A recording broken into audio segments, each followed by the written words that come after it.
로마서 14장 7절 우리 중에 누구든지 자기를 위하여 사는 자가 없고 자기를 위하여 죽는 자도 없도다.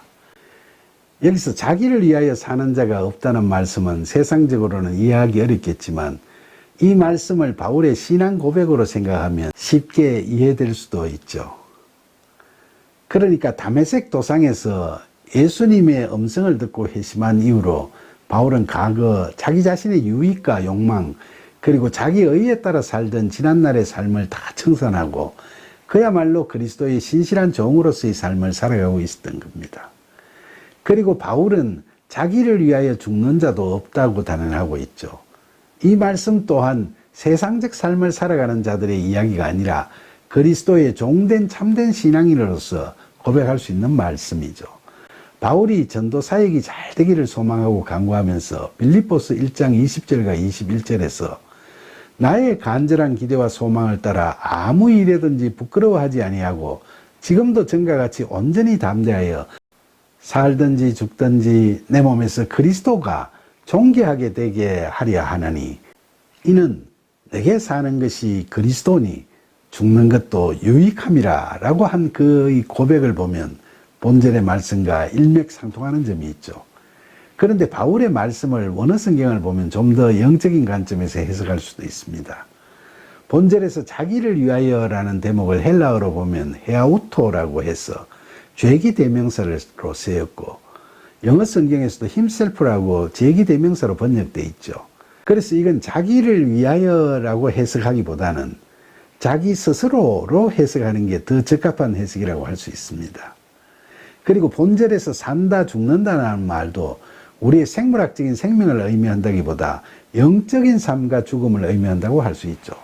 그러니까 본절을 원어 성경을 직역해 보면 우리 중 누구든지 자기 스스로 영적 삶을 사는 자도 없고 영적으로는 자기 스스로 죽는 자도 없다는 의미로 해석할 수 있겠죠. 여기서 스스로 영적 삶을 살지 않는다면 어떻게 산다는 거죠? 바울은 이런 물음에 대한 대답이 될 수 있는 말씀으로 갈라디아서 2장 20절에서 내가 그리스도와 함께 십자가에 못 박혔나니 이제는 내가 사는 것이 아니요 오직 내 안에 그리스도께서 사시는 것이라고 신실한 고백을 하고 있죠. 바로 믿음으로 구원받고 그리스도 안에 거하게 되면서 그리스도의 영, 즉 성령의 인도하심에 따라 살아가게 된다는 말씀이죠. 그러면 스스로 죽지도 않는다는 말씀은 또 무슨 의미일까요? 이것도 생물학적인 죽음을 이야기하는 건 당연히 아니죠. 우리 그리스도인들은 바로 앞에 갈라디아서에서 내가 사는 게 아니라는 말과 마찬가지로 사는 게 아니니까 죽는 건데 그냥 스스로 죽어버리는 게 아니라 주님에 대하여 죽는다는 의미죠. 이 죽음은 내 뜻을 내려놓고 주님의 뜻에 따라 주님의 뜻대로 산다는 걸 의미합니다. 우리 자신의 생각이나 방식대로 하지 않고 예수님이라면 어떻게 하셨을까를 항상 묻고 그대로 행하는 걸 이야기하는 겁니다. 로마서 14장 8절 우리가 살아도 주를 위하여 살고 죽어도 주를 위하여 죽나니 그러므로 사나 죽으나 우리가 주의 것이로다.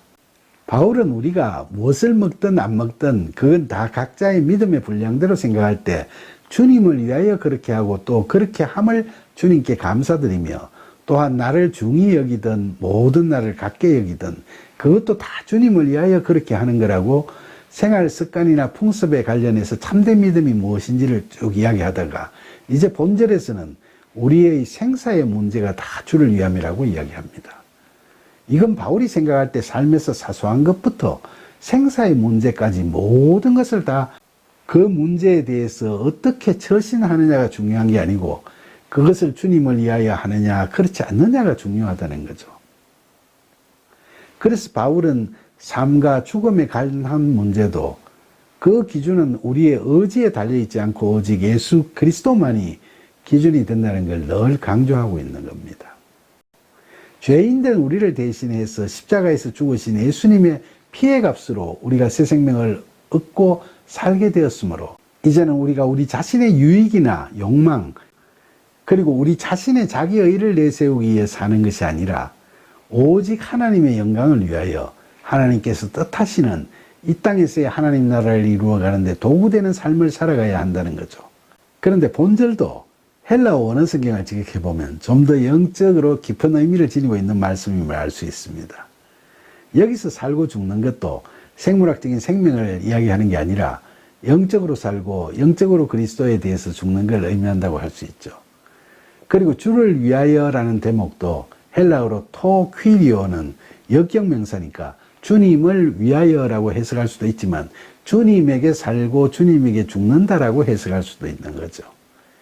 그러니까 바로 그런 삶은 그리스도 안에 함께 사는 삶, 즉 그리스도의 영의 인도하심을 받아가면서 그리스도와 함께 사는 삶, 함께 하시는 그리스도의 사역을 위해 도구되고 목숨을 바치는 삶을 말한다고 하겠습니다.